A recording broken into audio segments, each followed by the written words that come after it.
The incident that was resolved in the Supreme Court on Monday of this week was between Andres Rodriguez, who is my client, and the government of Belize, which included the Attorney General, the Commissioner of Police, and three police officers who are attached to the Orange Walk police station.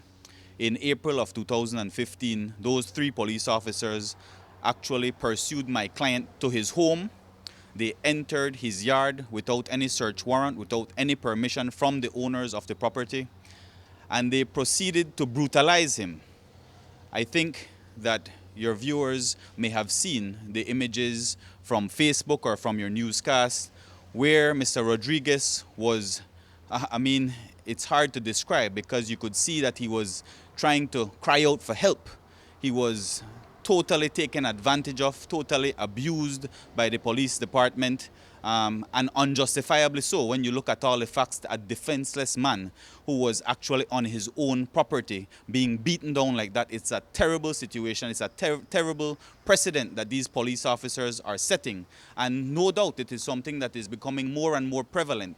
And so hopefully with cases like these we can see we'll hopefully see a shift in police's policy, especially with technology these days. Everybody has a camera phone and they are recording these incidents. So hopefully it does not get out of hand as this incident did. Now, the fact that the matter has been dispensed with, we can go into some details Sure. now. What was the argument put forward by the officers in this particular instance? They're saying that they were seeking out my client because they suspected him in relation to some offense. Now, mind you, they took him to the police station after brutalizing him. They held him there unlawfully, and then they released him a few hours later without any charges.